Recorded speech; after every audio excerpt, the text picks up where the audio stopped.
Hey everyone, Ben here. Now a couple of months ago I published a few videos racing in VR, and recently I've been having a lot of fun with a new sim racing upgrade, the TrackIR head tracking device.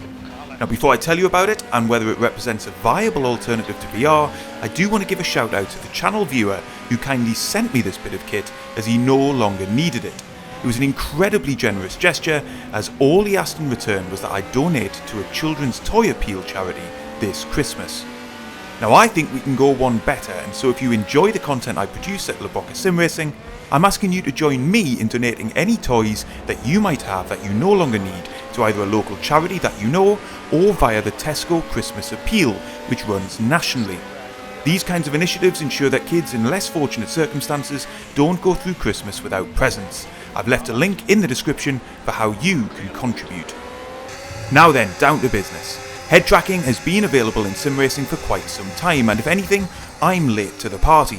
There's a host of options out there, from bigger brands like TrackIR or Toby to alternatives that use your webcam with free to access software like OpenTrack. This has been my first experience of head tracking hardware or software, and of course my reflections are based specifically on the TrackIR device. But rather than a specific product review, really this is a review of the experience of head tracking in sim racing more broadly, and whether it's a decent alternative to VR.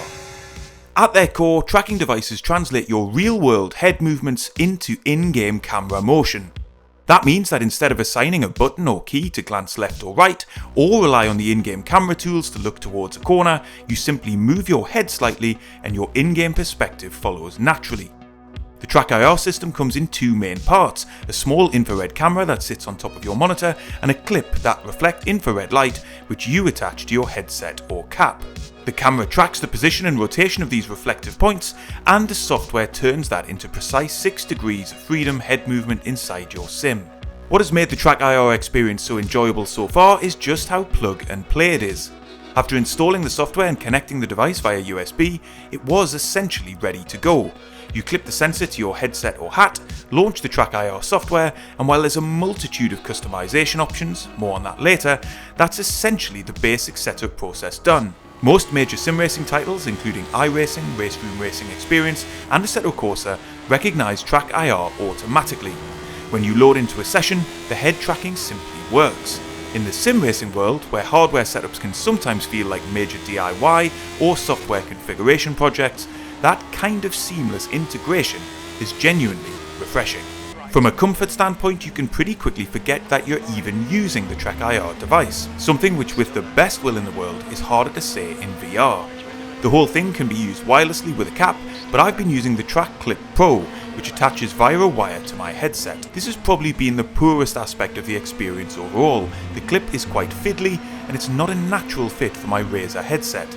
However, once attached, it is fairly secure, but I've knocked it a few times and either had to recalibrate it or reattach it. The cap clip is more reliable, but it does require you to wear a hat when racing. Either solution is of course a much lighter, more accessible experience than a VR headset, albeit it is much less immersive and lacking the sense of being in the midst of a 3D world. In reality, you're still looking at your normal monitor, and head tracking can't hope to be as awe-inspiring as VR is. On the other hand, it means you can see your wheel, keyboard and button boxes just as you normally would. Some of you may even prefer this, and it certainly makes it ideal for endurance sessions or league races where comfort and practicality matter just as much as immersion. However, while head tracking may lack in full immersion, it is more of a match for VR when it comes to situational awareness. You can naturally glance at your mirrors, apex or track limits without fumbling for camera controls. That can complement or even remove the need for some third-party overlays like a radar or spotter widgets, helping you race more intuitively. When fighting for position, being able to glance towards your opponent rather than relying on a flashing indicator ultimately provides a cleaner, more organic sense of spatial awareness.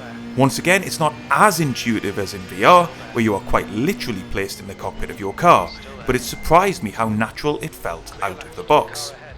But if you do want to dig deeper, I mentioned earlier that there is quite a bit of customizability on offer here. The accompanying TrackIR software allows you to fine-tune almost every parameter: response curves, smoothing levels, dead zones, and axis sensitivity.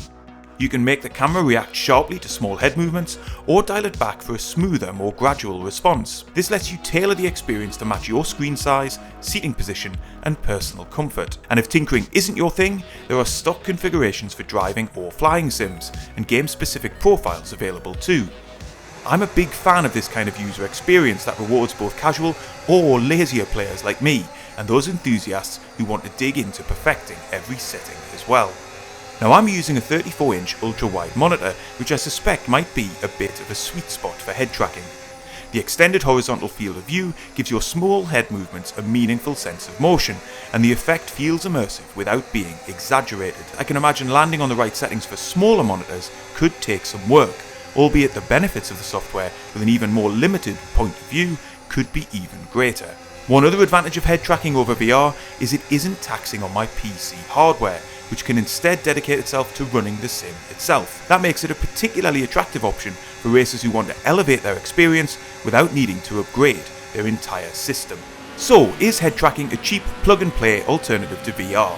Well, it could be, depending on how immersive an experience you're looking for, but I actually think it's not really a fair comparison to make. Nothing can really come close to the feeling VR provides.